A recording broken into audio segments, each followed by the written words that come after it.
Irmãos, ao mesmo tempo que é um privilégio, é uma responsabilidade muito grande anunciar a palavra do Senhor, porque num mundo de milhões e bilhões de habitantes agora, poucos têm esse privilégio e essa responsabilidade.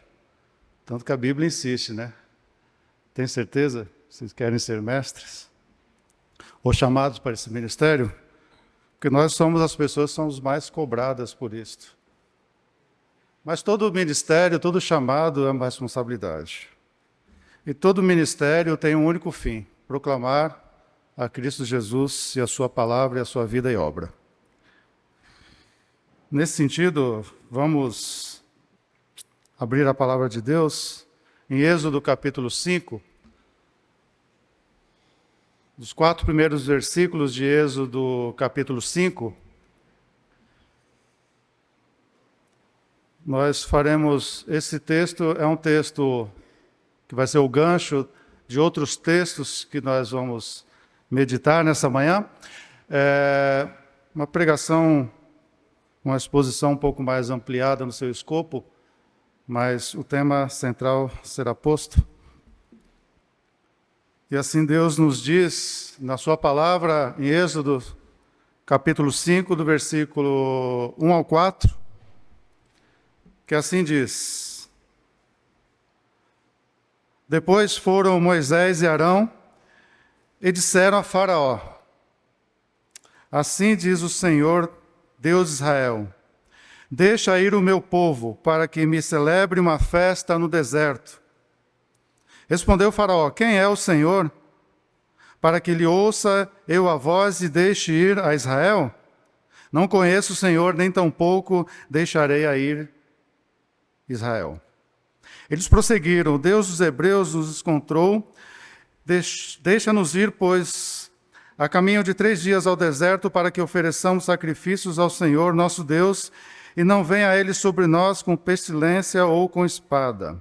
Então disse o rei do Egito: Por que, Moisés e Arão, por que interrompeis o povo no seu trabalho? Ide as vossas tarefas.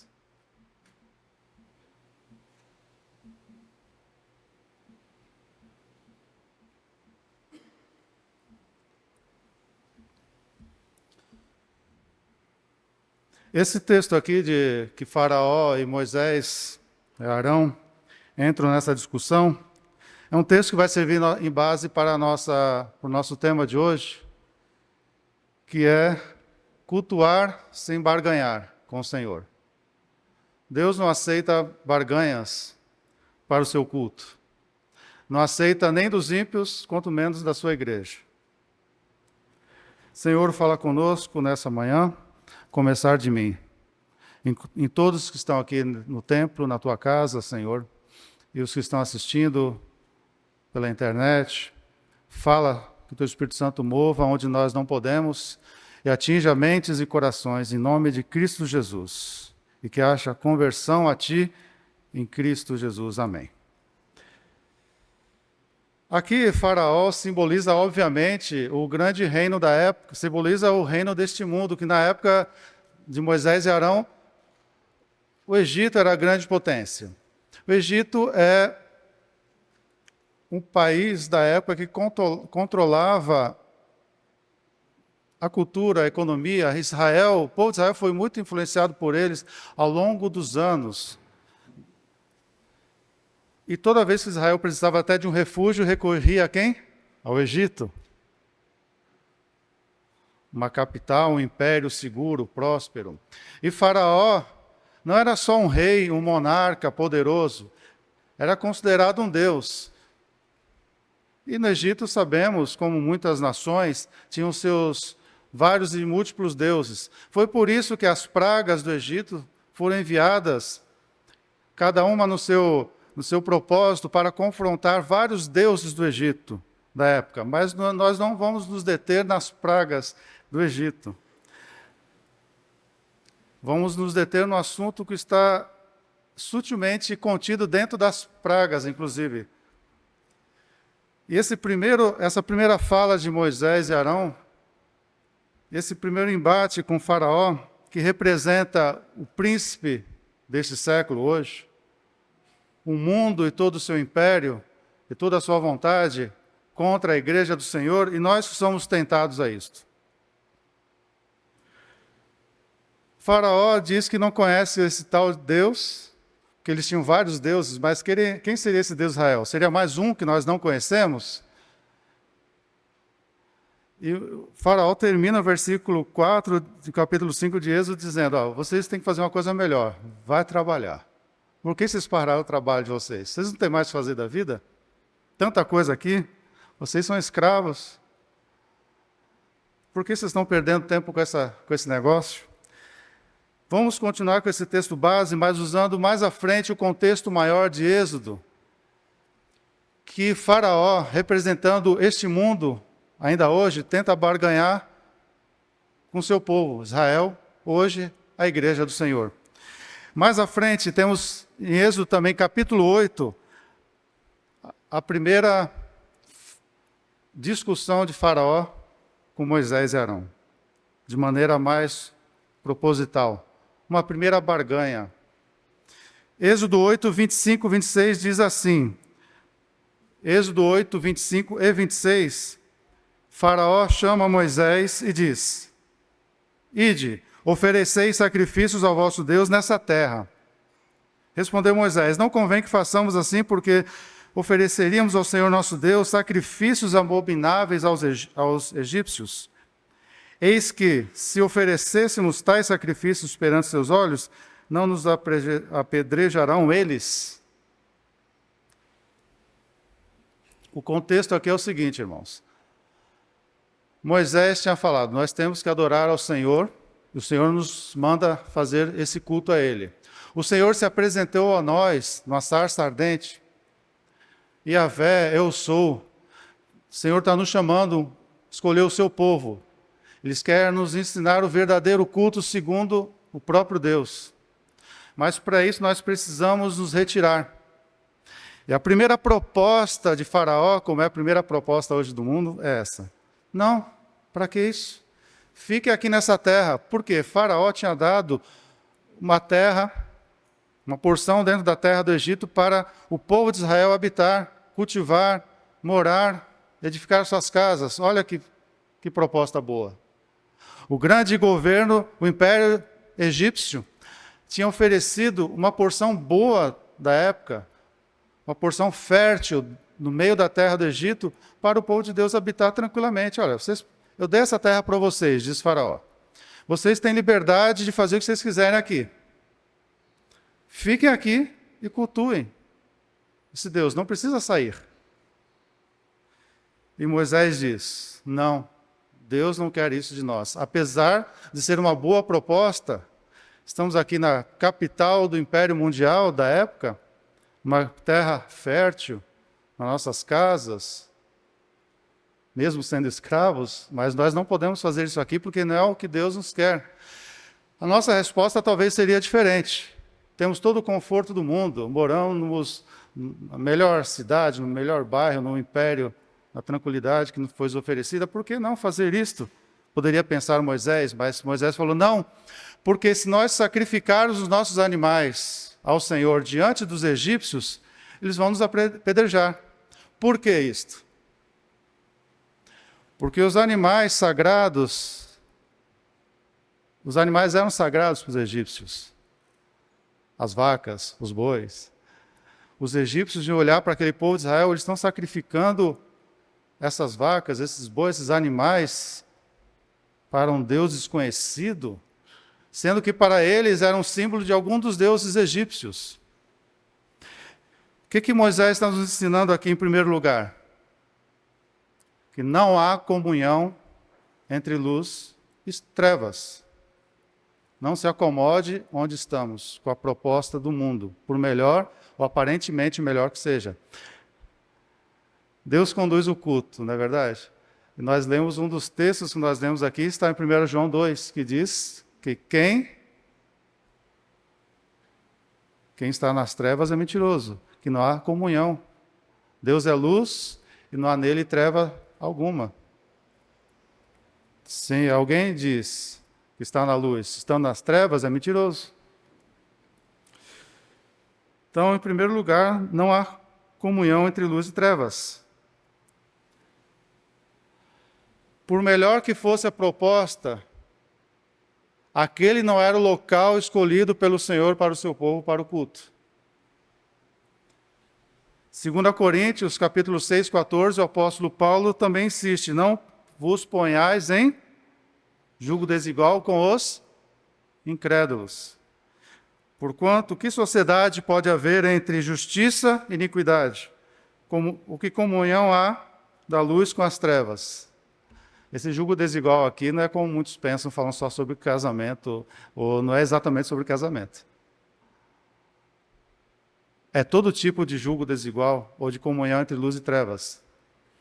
De repente, muitas vezes o Deus desse século nos tenta fazer isso. Para que cultuar naquele lugar, na casa do Senhor no domingo?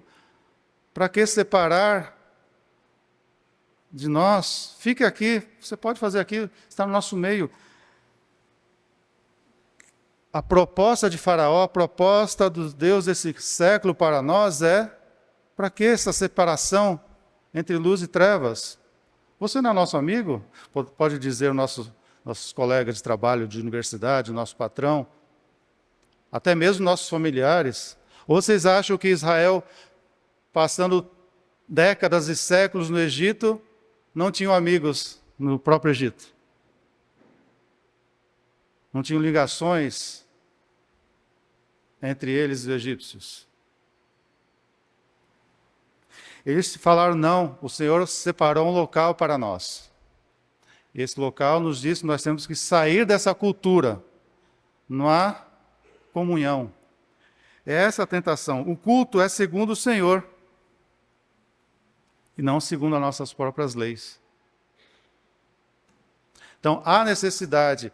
O Senhor Jesus orou para que nós, mesmo estando no mundo, nós não somos do mundo. Foi a oração do Senhor Jesus, registrada em João, no Evangelho de João.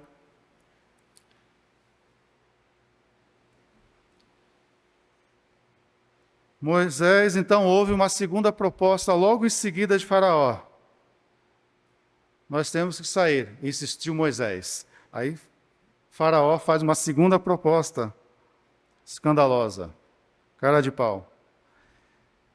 Ainda em Êxodo 8, só que agora no versículo 28, Faraó diz assim: tá bem, vocês não querem cultuar aqui, eu dei o bom do melhor para vocês, uma terra fértil, vocês têm casa, têm comida, roupa lavada, está aqui no nosso meio. Eu não entendo nada disso, mas já que você insiste, então vamos fazer o seguinte, uma segunda proposta.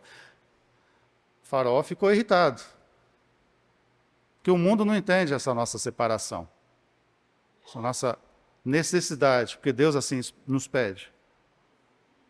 Faraó faz a segunda proposta em 8:28 de Êxodo, que diz: então diz Faraó: deixai-vos-ei ir, para que ofereçais sacrifícios ao Senhor vosso Deus no deserto. Opa, então já está bom, podemos ir até o deserto. Porém, tem o seguinte, diz Faraó: somente que, saindo, não vades muito longe. Vocês podem ir, mas não vão muito longe. Não passe da divisa do município. Vocês vão até aqui. De repente, ele volta uma escolta armada egípcia, né? E o cara de pau do Faraó ainda completa dizendo assim no versículo 28, orai também por mim. Parece algumas coisas que a gente vê, né? A gente fala com alguns familiares, não ímpios, amigos, situações à nossa volta, e o pessoal fala: você vai cultuar? Você vai na igreja? Você vai naquele culto? Você é crente? Você é cristão? Não, pior que isso, sou pastor. Pior ainda, sou missionário. Você toca na igreja? Toco. Então aproveita que, sei lá, você está lá no domingo, pede uma oração para o padre, não, para o pastor. Não é assim? O Faraó fez a mesma coisa, olha. Já que você vai no deserto, não vai muito longe, ó. Orai por mim também. Não é que o Faraó estava crendo nesse novo Deus desconhecido de Israel. que o mundo não conhece o Senhor, é verdade. Mas pediu, orai por mim, quer dizer, oração a mais não faz mal, não faz bem, né? Se não faz bem, não faz mal, etc. Quantas vezes a gente ouve isso? Orem por mim também. Em outras palavras, a proposta do mundo é, você pode ter o seu culto privado, mas não tem o culto público. Você não precisa fazer propaganda da sua crença.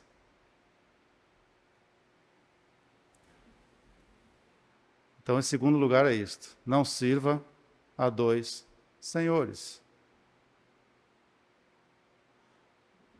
A proposta do mundo, do império, das pessoas que nos cercam, muitas vezes é nos tentar isso, olha. Você tem o seu culto privado particular, mas em público não. Você pode servir ao Senhor ali, naquele momento, naquele lugar, no seu quarto, na sua casa, na sua igreja ali, mas aqui no trabalho, quem manda é outro. Às vezes até em casa, como alguns têm lutas nas suas próprias casas. Seu culto privado não vou me meter, mas aqui em público, na universidade, na escola, no trabalho, quem manda, o chefe sou eu. Aqui você não é crente, aqui você é funcionário, escravo. Lembra que nós lemos em Êxodo 5? O que Faraó falou, em versículo 4? Por que vocês estão me incomodando com isso, Moisés e Arão? Não tem tanto trabalho para fazer aqui no Egito? Voltem a trabalhar. O Faraó falou isso para Moisés e Arão. É assim que a gente ouve, voltem a trabalhar. Não é que a gente não tem que trabalhar. A questão não é essa. E tem gente que vai para o trabalho, em vez de trabalhar, fica ajoelhado orando na cozinha. Orar na cozinha. Já vi muito isso, né? Não é para ser relapso no trabalho. O princípio é outro. Nós somos cristãos, servos do Senhor, no público e no privado.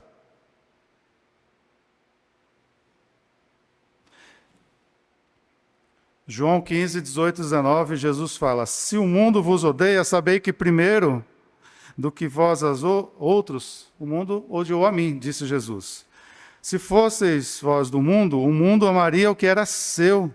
Como todavia não sois do mundo, pelo contrário, dele vos escolhi, por isso o mundo vos odeia. Jesus completa em sua oração sacerdotal, no Evangelho de João, capítulo 17, 16, diz, eles não são do mundo, como também eu não sou. Nós temos que entender isso. Estamos no mundo, mas não somos. Não é no sentido de mundo aqui pisando no planeta Terra, no sentido de não adaptarmos aos costumes, à cultura, aos ditames, às regras do mundo e seu império satânico.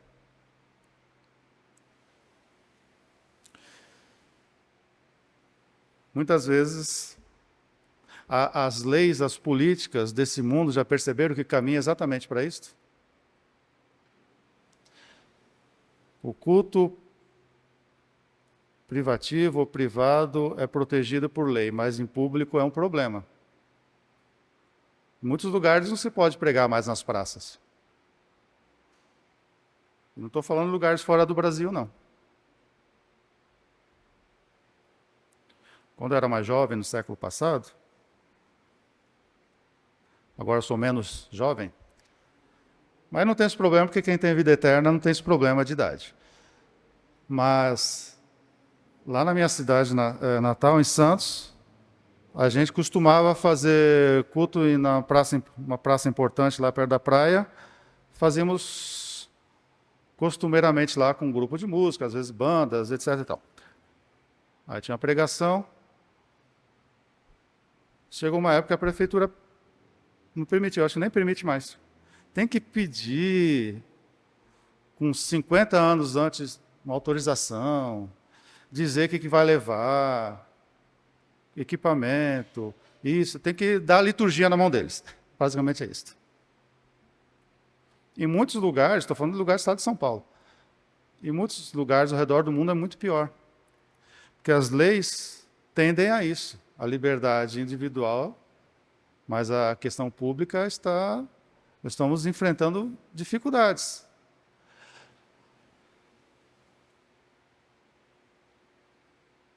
Antigamente, as pessoas eram incluídas na igreja por conversão ao Senhor. Quem é aceito membro de uma igreja é por conversão. Hoje é por inclusão. Estranho isso, não é verdade? Hoje a moda é vamos aceitar tudo a todos como estão. Não precisa nem mudar. Então o hall de membros é por inclusão, sem a conversão. Um caos. Faraó, representando o Deus desse século, continua com uma terceira proposta. Moisés falou, bom, vamos para o deserto, ok, mas uma liberdade vigiada. Vamos até aqui, daqui a gente não passa, vocês vão ficar lá um dia e depois tem que voltar. Moisés não aceitou. Não é assim que Deus está mandando fazer. Será que nós faremos igual Moisés e Arão, com essa coragem toda? Então, Faraó cada vez mais irritado. Só que entre essa proposta e outra, vou deixar aqui claro que veio uma praga, tá? Aqui eu estou falando de um contexto secundário às pragas. Em meio a essas propostas, quando Moisés vinha e Faraó tinha uma barganha e Moisés recusava, falando, não, o Senhor não admite assim. E Faraó endurecia o coração, Deus mandava uma praga. Mosca, gafanhoto, trevas. Então, esse contexto secundário está escondido no meio das pragas. Geralmente a gente fala sobre as pragas, né, do Egito. Só que eu não quero falar disso, eu quero falar do que está antes, ou por dentro do texto. Que é isso aqui. Então, pela terceira vez, então, Faraó faz uma proposta, uma contra-proposta. Ok. Êxodo 10. Êxodo 10, versículo 10 e 11. Aconteceu uma praga. Moisés orou, o Senhor tirou a praga, foi falar novamente com Faraó, que tem uma terceira barganha com seu povo. Replicou o Faraó, Êxodo 10, versículo 10 e 11. Respondeu Faraó a Moisés e Arão. Seja o Senhor convosco. Parece que o Faraó está começando a se converter, né? Primeiro ele pediu, ore por mim lá, quando eu for para a igreja de vocês. Faraó percebeu que o negócio estava ficando difícil no Império Egípcio e falou assim, cara de pau, seja o Senhor convosco. Bom, o Senhor de vocês, né? Caso eu vos deixe ir as crianças, vede, pois, tende conosco más intenções, Moisés. Não há de ser assim. Ide somente vós, os homens, e servir ao Senhor. Pois isso é o que pediste. Não foi isso que Moisés pediu. E o expulsou da presença de Faraó. Acontece que Moisés tinha falado, o Senhor mandou irmos todos, a nossa família, adorar o Senhor. Os conselheiros, capitães do exército, os conselheiros de Faraó já estavam irritados com o próprio Faraó. Os conselheiros de Faraó disseram, Senhor, meu rei Faraó, o Egito já não tem sofrido o suficiente por causa dessa gentalha aí, esses crentinhos, ou esses cretinos. Deixa esse povinho adorar. Faraó endureceu o coração e falou, não, somente os homens. Vocês querem? Então vai para o deserto e fiquem lá o tempo necessário para o culto ao Senhor, para servir ao Senhor no deserto, mas somente os homens. Deixa as crianças, as mulheres, tudo que vocês têm, deixa. Só os homens. Essa foi a terceira proposta.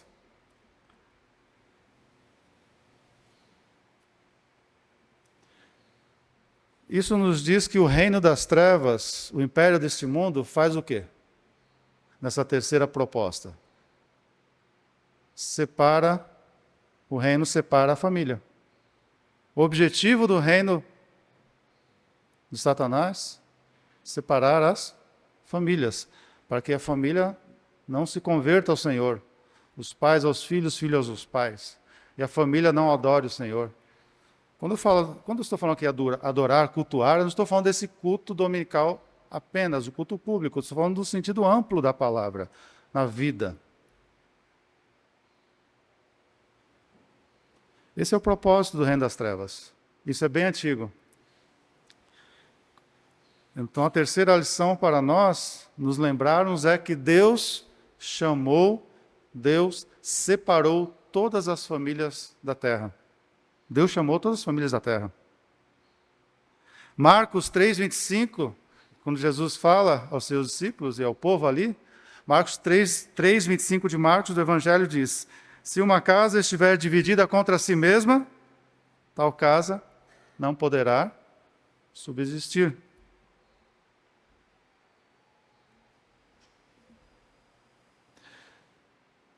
Muitas vezes nós somos tentados a exatamente isto. O homem, aqui o homem, mas pode ser o homem na questão cultural da época, mas pode ser a mulher, pode ser o marido, pode ser a esposa, enfim. Separar a família é o princípio.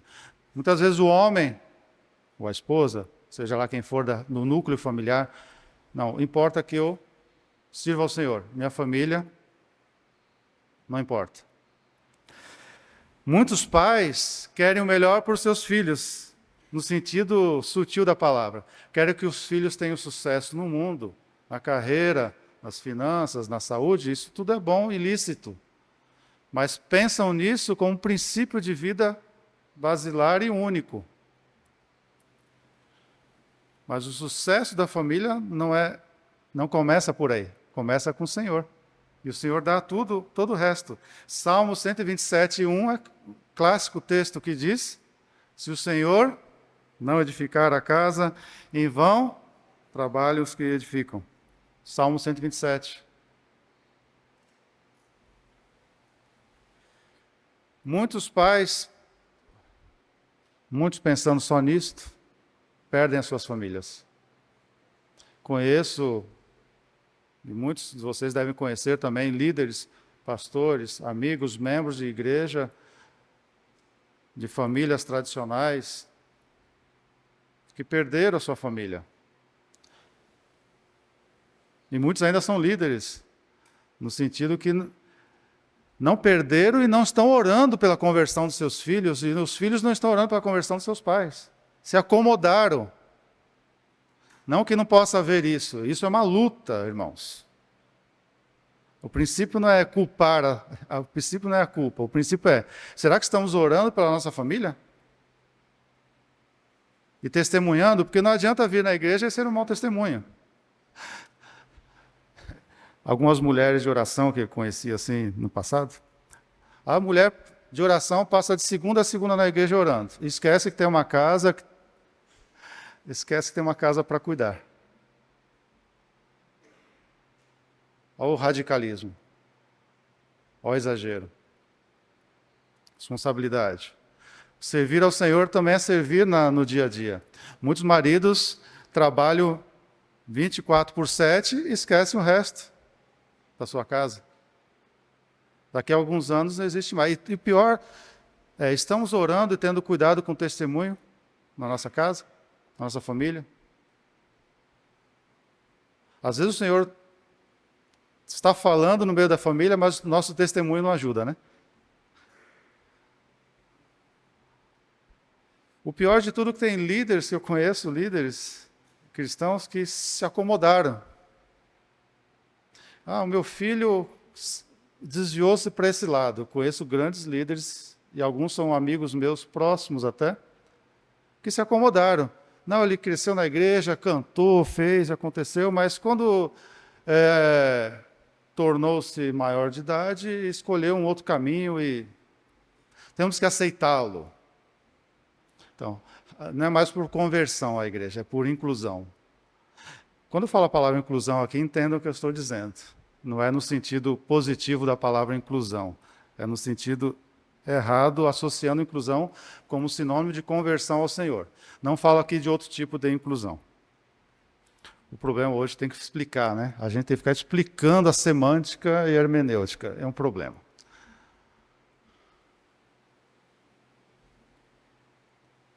Davi, temos exemplos inúmeros na palavra do Senhor. Davi, um grande rei, homem segundo o coração de Deus, salmista, deixou a planta do templo, tudo prontinho. O maior rei da história de Israel até hoje. E é verdade. Mas o que ele fez? Esqueceu de puxar a orelha de Amon, esqueceu de puxar a orelha de Absalão, foi um relapso nas questões familiares. Salomão, nem se fala. Então, Deus chamou todas as famílias da terra. Efésios 3, olha que texto, um dos textos mais bonitos da palavra do Senhor. Efésios 3, 14 ao 16 diz: oração do apóstolo Paulo, uma carta importante de revelação da palavra do Senhor, que é Efésios. Paulo ora: por esta causa, me ponho de joelhos diante do Pai, de quem toma o nome toda a família da terra, para que, tanto no céu como na terra, para que, segundo a riqueza de sua glória, vos conceda que sejais fortalecidos com poder, mediante o seu Espírito no homem interior. Oração de Paulo em Efésios 3. Não contente, Moisés não aceitou, veio outra praga no Egito, e Faraó faz a quarta e última contraproposta e barganha. Depois da ruína. Era gafanhoto, depois trevas. Porque tinha Deus do Egito que era considerado o Deus que controlava a luz, o sol, a agricultura, o plantio, dependendo da luz. E ter trevas no conceito egípcio, só um parênteses cultural. Trevas no Antigo Egito simbolizava caos. Porque na cultura, na mitologia egípcia antiga, o Egito ficar em trevas era dizer: acabou o mundo, é o apocalipse. Ou seja, porque para eles, antes era tudo trevas, antes da criação do mundo e do universo, só haviam trevas. Então, trevas de novo significa o mundo será destruído, e nós também. É o apocalipse. Os deuses ficaram nervosos, perderam o seu poder. E o Senhor estava confrontando essa crença. E a quarta e última proposta de Faraó, já parece que ia se converter, mas não. Está em Êxodo 10, 24, quando o Faraó diz: então o Faraó chamou Moisés e lhes disse: ide, servi ao Senhor, fique somente vossos rebanhos e vosso gado, e vossas crianças irão também convosco. Agora ele já deixou a família. Não é só os homens. Não, faz o seguinte então. Pode ir a família toda, mas os gados, os pertences de vocês vão ficar aqui no Egito. Porque o Faraó não era bobo. O que ele está nos ensinando? Que o Império das Trevas não quer só a nossa família. O Império das Trevas quer tudo o que temos e conquistamos e somos. O que o Senhor deu, você não pode agradecer pelo que o Senhor deu a você. Tudo que nós conquistamos nessa terra de saúde, de bens, de trabalho, o Senhor nos deu. O que o Império das Trevas está dizendo? Olha, não cultue a Deus, não agradeça por isso. Não foi o Senhor que deu, fui eu. Parece a tentação de Satanás a Jesus, né? Todo esforço da sua vida, agradeça a mim. Satanás, não foi Deus. Não precisa cultuar a Deus. E muitas vezes nós murmuramos pelo que temos ou deixamos de ter. A gente vive se autocomparando, né, nas redes sociais. Um tem mais, outro tem menos. E a gente para de agradecer e murmuramos.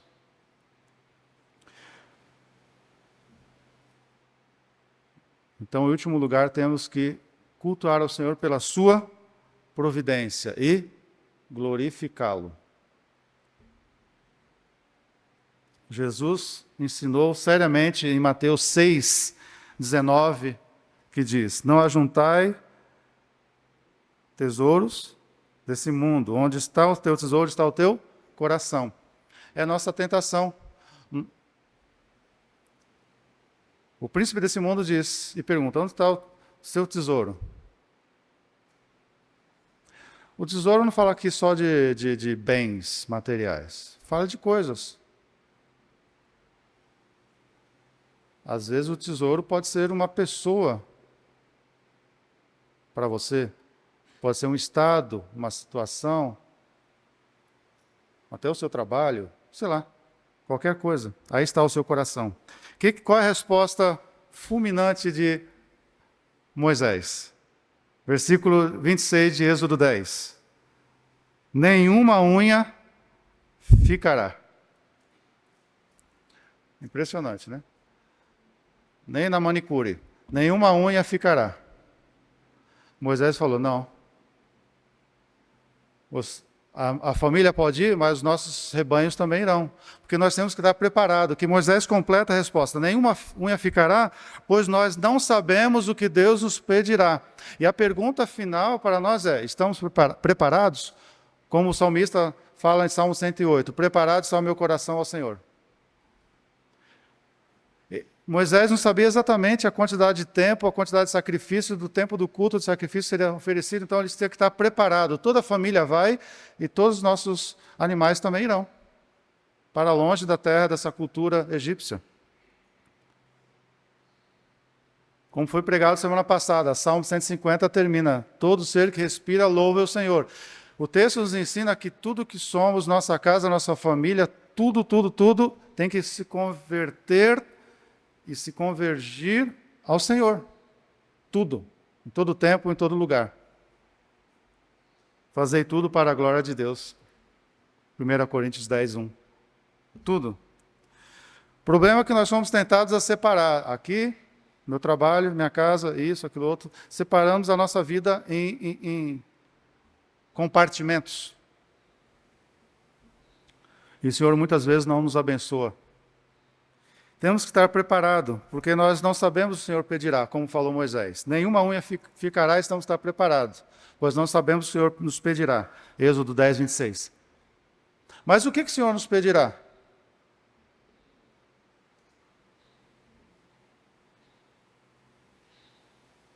Que amemos o Senhor de toda a nossa alma, todo o nosso entendimento, todo o nosso coração. Jesus repetiu isso em Mateus. Está escrito em Deuteronômio.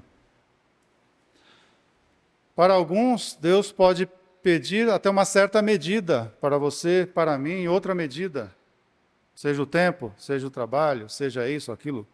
Cada um tem um chamado específico, uma medida de que Deus nos chama. Nós não podemos julgar o outro. Deus me chamou para uma determinada tarefa, determinado fim, num tempo, num espaço, num local. Para você, outra coisa requisitada. Porém, todos temos que estar preparados. O fim de tudo aqui, a essência principal, então, desse texto, é a grande demonstração da soberania de Deus. Que esse texto, a lição central de todo esse discurso, desse embate, nessas 4 propostas de barganha entre o príncipe do mundo e a igreja, entre Faraó e Moisés, Deus estava demonstrando o que? A sua soberania. Porque Deus estava endurecendo o coração de Faraó e provando ao mesmo tempo Israel. Deus não podia fazer com que Faraó abrandasse logo na primeira ocasião e o povo se liberte? Mas Deus endureceu o coração de Faraó de propósito e mandava as pragas. E Moisés tinha que voltar e orar ao Senhor. Isso foi uma provação tanto para os egípcios como para o povo de Israel. Mas Deus estava demonstrando a sua soberania. Temos que entender essa grande lição maior desse grande texto. Deus muitas vezes vai nos provar, endurecendo o coração de tudo, das pessoas e das coisas que acontecem ao nosso redor. E nós não entendemos. Ou vocês acham que foi fácil para o povo de Israel, depois de séculos escravizado, vinha uma praga, vinha outra, e não era liberto? Possivelmente gerou dúvidas no coração do povo de Israel. E irritação dos egípcios. Os egípcios estavam furiosos com o povo de Israel. Assim o mundo é conosco, não é verdade? Esses crentes, esses cristãos, o mundo não nos culpa até hoje. Pode ver nas mídias, a culpa é da igreja. Eles pecam e a culpa é nossa. Nós pecamos também, só que a gente sabe a quem recorrer.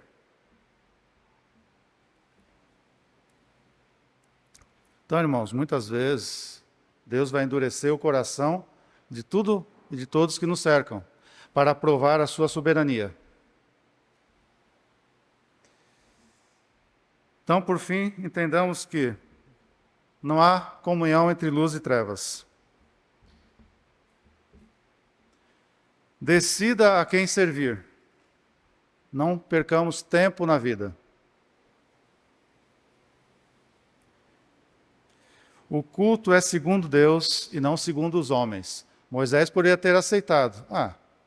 Tá bom. Vamos no deserto aqui. Deus falou para ir no deserto, a Faraó fez a primeira proposta. Vamos no deserto até ali, um culto vigiado. Não aceitou. O culto é segundo Deus. Deus não tinha falado isso. Só os homens. Não só os homens. É a família toda. É a família toda agora, mas sem os animais. Não. Então o culto é segundo o Senhor, não segundo as nossas intenções ou ideias. Por melhores que sejam, né? Terceira aplicação para a nossa lembrança. Deus chamou a família. Devemos orar por ela e não nos acomodar. E sermos exemplo também. Em quarto lugar, como aplicação ainda, sejamos gratos pela providência de Deus, sem olhar para trás. A história conta que Israel, tempo depois, olhou para trás, reclamando. Foram libertos da escravidão, muito tempo depois, após a Páscoa, que aparece em Êxodo 12, e muitos reclamaram, quem dera se estivesse lá no Egito, a grande potência da época comendo mel, né? Mel com granola. Não devemos olhar para trás, sermos gratos. Porque até as nossas lutas, dificuldades e vitórias é reflexo da soberania de Deus e sua providência. Por fim, entreguemos totalmente a nossa vida nas mãos do Senhor. Amém. Vamos orar. Senhor, tua palavra é fiel e vida e viva, Pai. Fala conosco, comigo, a cada um de nós.